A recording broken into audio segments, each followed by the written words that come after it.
we will continue our cryptocurrency series where we left off. Now we will define a function in which the admin of the crowd sale contract can end the crowd sale and can take his ether back to him and tokens that are kept in it back to him, and the tokens that are sold to the user will be kept by them and the sale will end. So sale can end like admin doesn't want to sell more of his token, he want to keep by himself some of his token. Like if he is selling 1 million token and his total supply of 1 million token, that he wants like 10,000 tokens that should be remained by him. So what we will do is he will destruct the smart contract and he will get the left tokens in the smart contract. So the token that will be distributed, he has no relation with that. That token will be held by the users that are paying cryptos. So we will know these 4 points. First of all,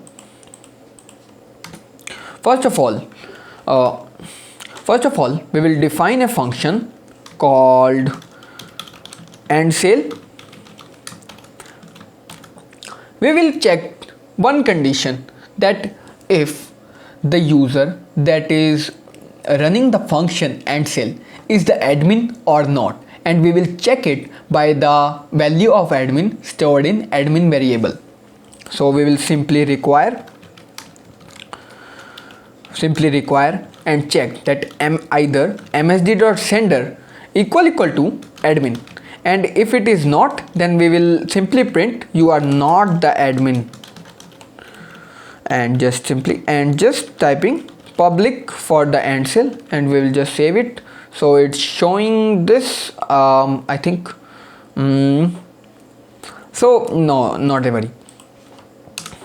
Now we will transfer all the remaining tokens left in crowd sale contract to the admin. So how we will do it?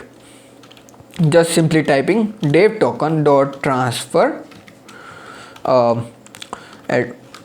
and just typing msd.sender or admin. msd.sender will be appropriate because msd.sender will be the admin, and just typing address, just typing the balance of token left in this smart contract. So how we can get it? So we can get it by dev token dot balance of address dot this. It is a similar thing that we did above of checking that the balance of this smart contract. So we did this because we are transferring all the balance left in this smart contract to the admin. So we will just simply write this and save, and it is compiling successfully. Now we will apply self-destruct. Self-destruct is a keyword. So self-destruct, what it does is whenever we pass any address in it, then all the Ethereum kept in this smart contract, so when all the user will be buying the tokens, so all the Ethereum will be stored in this smart contract. Even admin doesn't own it immediately. So when he end the crowd sale, so he runs the function end sale, and there is a keyword called self-destruct. What it do is it transfer all the Ethereum kept in this smart contract to the admin, and it finishes that smart contract, and no more transaction can take place in that contract after that. So we will just simply write admin.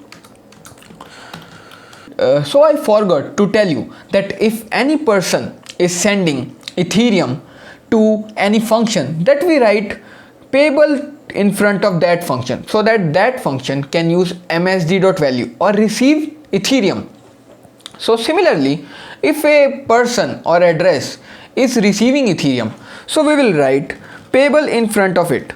Similarly, it is like a function. So when we will write payable to it, then it will not throw us an error. It is showing us an error.